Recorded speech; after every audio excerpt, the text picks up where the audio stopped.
समक्ष उपस्थित हूँ। तो वचन के बारे में हम आज क्या क्या जानेंगे।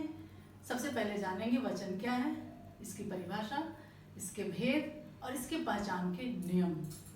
तो चलिए शुरू करते हैं। वचन, वचन जिसका शाब्दिक अर्थ है वचन देना, बोलना, वादा करना, प्रतिज्ञा करना, किसी से वादा करना, यही वचन का शाब्दिक अर्थ है, जो हम आमतौर पर बोलचाल की भाषा में वचन शब्द का प्रयोग करते हैं। जैसे वाक्य के तौर पर दे सकते हैं, जैसे मैं वचन दे रही हूँ कि मैं शीघ्र वचन के दोनों वीडियो आप तक पहुँचाऊँगी। आपको वो पंक्ति भी याद होगी कि रघुकुल रीति सदा चली आई, अब प्राण न जाए पर वचन न जाए।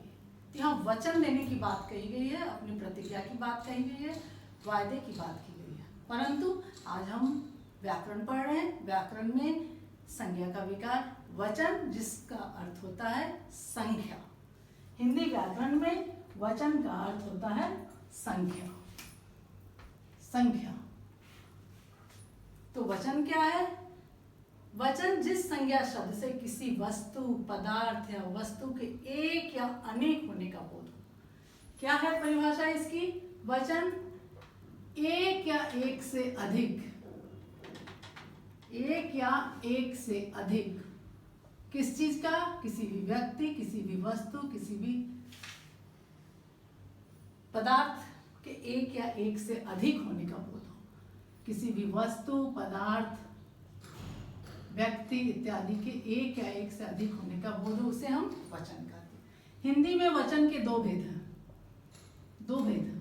लेकिन संस्कृत की बात करें तो वहाँ तीन भेद हैं, एक वचन, द्विवचन और बहुवचन। हम यहाँ हिंदी की बात करें तो यहाँ सिर्फ दो वचन है, एक वचन सिंगुलर नंबर और बहुवचन प्लूरल नंबर। तो एक वचन क्या है? संज्ञा जिस संज्ञा शब्द से किसी एक व्यक्ति, वस्तु या स्थान का बोध। यहाँ एक है तो यह एक का बोध कराएगा। किस चीज का? एक व्यक्ति, वस्तु या स्थान का।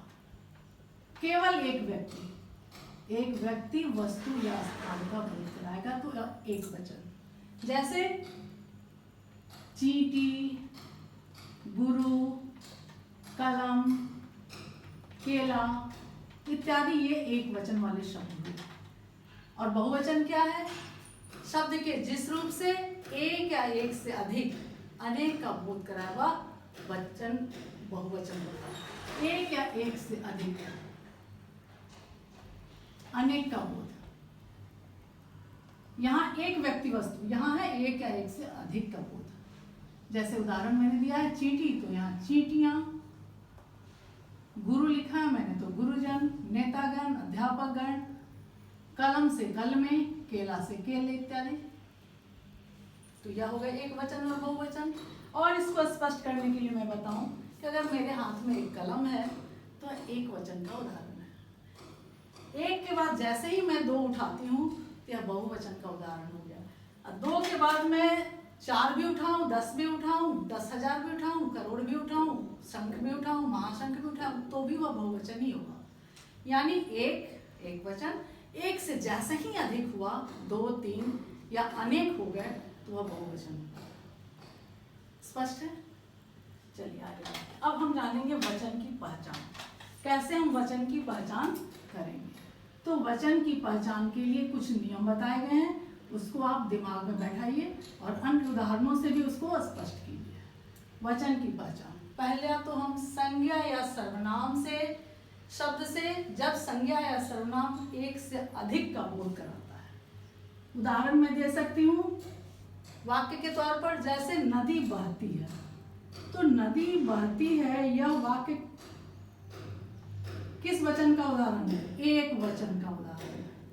नदी बहती है, एक नदी की चर्चा हो रही है। अगर इसको नदियां बहती हैं तो यह वाक्य बहुवचन का उदाहरण हो गया। नदियां बहती हैं, यह हो गया बहुवचन का वाक्य। परीक्षा में ऐसे सवाल आते हैं, दिए गए वाक्यों को बहुवचन में परिवर्तित कीजिए, दिए गए बहुवचन को एक वचन में परिवर्तित कीजिए। तो यहाँ यह इंपॉर्टेंट है आपके लिए। तो नदी बहती है, नदियां बहती है, संज्ञाओं में परिवर्तन हुआ और यह वचन बदल गया। अब सर्वनाम की बात करें। सर्वनाम में कैसे परिवर्तन होता है? जैसे वह आज नहीं आया, वह आज नहीं आया। यहाँ वह सर्वनाम का प्रयोग है और यह वाक्य एक वचन है। अगर वह से हम सर्वनाम बदलते हैं तो वे आज नहीं आए, तो वह का वे सर्वनाम बदल गया, वे आज, जो कि बहुवचन हो गया। यह वाक्य बहुवचन का हो गया, वे आज नहीं आए। तो आप जान गए कि एक वचन और बहुवचन बदलने के लिए हम संज्ञा और सर्वनाम के एक या अनेक का बोध कराए तो हम बहुवचन की पहचान करें। ठीक है। अब क्रिया के द्वारा कुछ संज्ञा शब्द ऐसे होते हैं जिनका एक वचन और बहुवचन रूप एक समान होता है। इनका एक वचन और बहुवचन में आप प्रयोग करेंगे तो समान होगा, उसमें परिवर्तन नहीं होगा। इन शब्दों में बहुवचन रूप समान होता है, जैसे चोर, मुनि, डाकू, हाथी, विद्यार्थी। ये सारे शब्द जो हैं दोनों वचनों में समान होंगे। जैसे चोर पकड़ा गया, चोर पकड़ा गया, एक वचन का वाक्य है। या अगर बहुवचन का वाक्य बनाएंगे तो चोर पकड़े गए। चोर में परिवर्तन नहीं हुआ है, किसी भी देख लीजिए आप दोनों में, चोर पकड़े गए, यहाँ कोई परिवर्तन नहीं हुआ और वाक्य बन गया बहुवचन। तो किसके कारण? क्रिया के कारण। हाथी जंगल में भाग गया, एक हाथी की बात हो रही है, हाथी जंगल में भाग गए, सारे हाथी भाग गए जंगल में। मुनि आश्रम में रहते हैं, बहुवचन का उदाहरण, लेकिन मुनि आश्रम में रहता है, एक वचन का उदाहरण है। तो इस तरह से अन्य उदाहरणों से आप स्पष्ट कर सकते हैं। आगे आएंगे हम। आदर या सम्मान प्रकट करने के लिए हम बहुवचन का प्रयोग करते हैं। बहुवचन, जैसे गांधी जी अहिंसा के पुजारी थे। गांधी जी अहिंसा का पुजारी था, कभी नहीं बोलेंगे हम। पिताजी दिल्ली गया था, बिल्कुल ही गलत है, पिताजी दिल्ली गए थे। राम दशरथ के पुत्र थे, राम दशरथ का पुत्र था, गलत है। राम दशरथ का पुत्र था, यह गलत है। राम दशरथ के पुत्र थे। यह वाक्य हम आदर देने के लिए, सम्मान प्रकट करने के लिए प्रयोग करते हैं। गांधी जी को सभी बापू कहते हैं, तो यहाँ हम आदर दे रहे हैं, सम्मान दे रहे हैं, तो वहाँ हम बहुवचन का प्रयोग करेंगे। बड़प्पन दिखाने के लिए कुछ लोग मैं की जगह हम का प्रयोग करते हैं। अपने आप को ऊंचा दिखाने के लिए मैं की जगह हम का प्रयोग करते हैं। आपने कभी नेताजी का भाषण सुना होगा, उसमें सुना होगा कि हमने आपसे जो भी वायदे किए थे उन्हें अवश्य पूरा करेंगे। वे यहाँ क्यों बोलते हैं ऐसा? हमने आपसे वायदे किए थे, उसे मैं अवश्य पूरा करूंगा। हमने आपसे जो वायदे किए थे उसे मैं अवश्य पूरा करूंगा। तो यहाँ उन्होंने मैं की जगह हम की बात की ताकि वो प्रभावी बने। तो कभी कभी मैं की जगह पर भी हम का प्रयोग होता है और लोग करते हैं। ठीक है। अब हम आएंगे सदा बहुवचन वाले शब्द। ऐसे शब्दों को तो आपको रट लेना चाहिए और दिमाग में सेट कर लेना चाहिए, ताकि ऐसे सवाल आते हैं, कुछ शब्दों दे दिए जाएंगे विकल्प में, जैसे आंसू, दर्शन, होश, इनमें से कोई नहीं, इस तरह के विकल्प रहेंगे तो वहाँ आपको रटा रहेगा, तो आपको आसानी होगी करने में। जैसे सदा बहुवचन वाले कौन कौन से शब्द हैं? आंसू, दर्शन, प्राण, हस्ताक्षर, दाम, हुकुश, होश, बाल, लोग, होंठ, अक्षत, समाचार। ये सारे शब्द सदा बहुवचन होते हैं, हमेशा ही बहुवचन में इसका प्रयोग होते हैं, किया जाता है। तो जैसे आंसू अगर निकलता है तो दोनों आंखों से आंसू आती है, एक आंख से नहीं। इसीलिए हम लोग वाक्य में क्या प्रयोग करते हैं? आंसू निकल गए। दर्शन, हमने भगवान के दर्शन किए, हमने भगवान का दर्शन किया नहीं। इसका दाम बताओ। आप देखेंगे बहुत सारे लोग बाजार जाते हैं तो उस समय ये बहुत बड़ी अशुद्धि करते हैं। वे लोग कहते हैं कि इसका दाम बताओ, ये बिल्कुल ही गलत है। तो इसका दाम बताओ, तो ये हमारी अशुद्धि क्यों होती है? ये चूंकि हमें इसका ज्ञान नहीं था, अब इसकी ऐसी अशुद्धि नहीं होनी चाहिए। इसका सही वाक्य क्या होगा? इसके दाम बताओ, इसके दाम बताओ।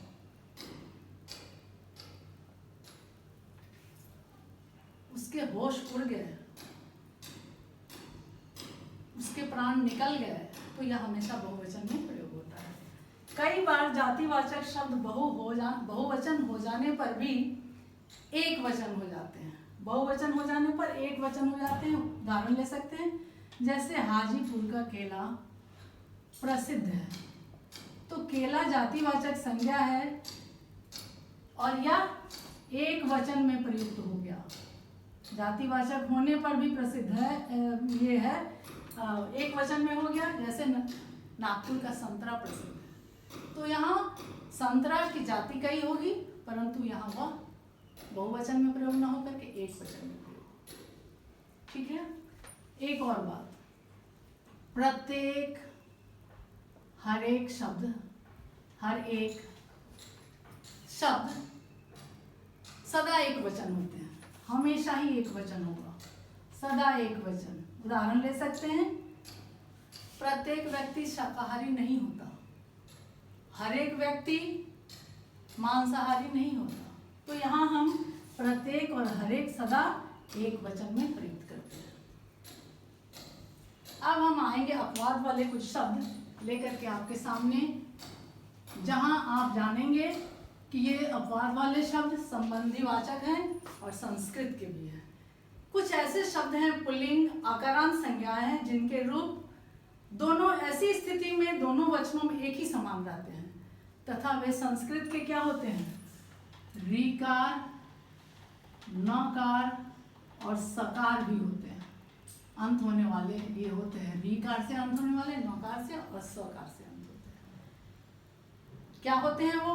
और अकारांत हो जाते हैं, और उसका अंत जो होता है वो आकारांत हो जाता है। आकारांत, नाना, दादा, मामा,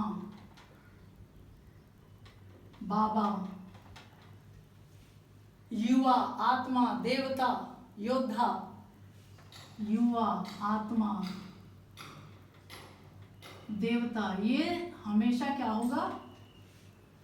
ये सारे शब्द आकारांत वाले होते हैं, जो दोनों ही स्थिति में, जिनके रूप ऐसी स्थिति दोनों वचनों में एक ही समान होते हैं, और ये संबंधी वाचक भी होते हैं। ये बात याद कर लीजिएगा, ये संबंधी वाचक है, संबंध का बोध कराता है, इसीलिए इसको संबंधी वाचक है।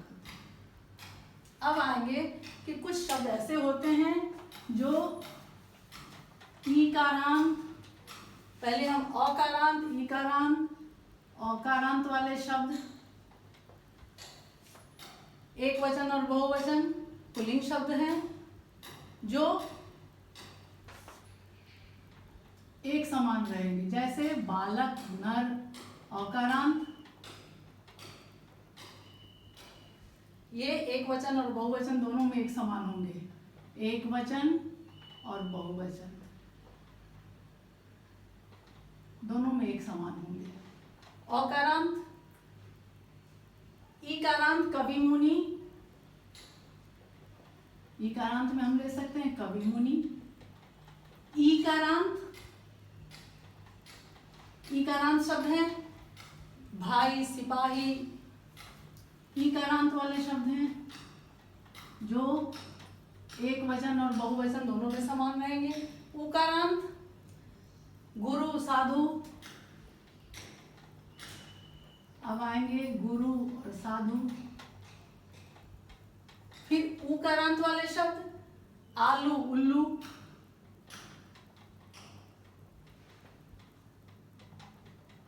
ये उदाहरण मैं इसलिए दे रही हूँ कि आपको सुविधा होगी और आपको कैटेगराइज करने में आसानी होगी। एकारांत वाले शब्द दुबे, चौबे। एकारांत वाले शब्द दुबे, चौबे। अन्य उदाहरण से भी आप स्पष्ट करते हैं। ओकारांत वाले शब्द जिसमें ओ का प्रयोग हो, ओकारांत। कोदो, रासो।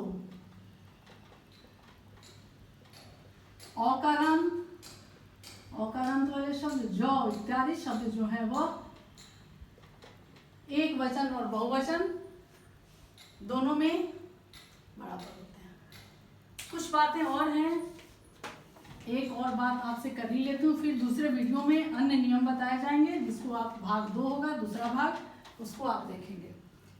हिंदी में कुछ शब्द सदा एक वचन में प्रयुक्त होते हैं, सदा एक वचन में। कौन कौन से? धातु वाले शब्द, सोना चांदी, धातु वाले शब्द, सोना चांदी।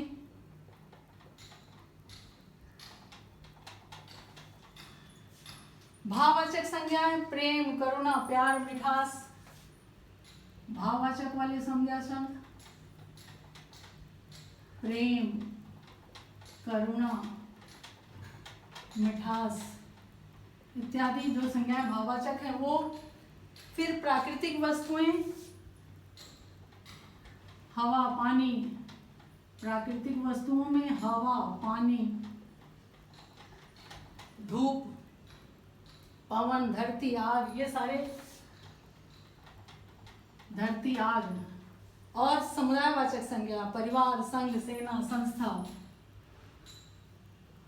समुदायवाचक शब्द, समूहवाचक, परिवार, सेना, संघ इत्यादि। ये सादा एक वचन में प्रयुक्त होते हैं। तो इस तरह से इतने नियम जानने के बाद मैं आशा करती हूँ कि आपकी अशुद्धि वचन से संबंधित नहीं होगी, और इसका दूसरा भाग मैं आपके साथ वीडियो लेकर साझा करूँगी। तब तक के लिए इंतज़ार कीजिए। धन्यवाद।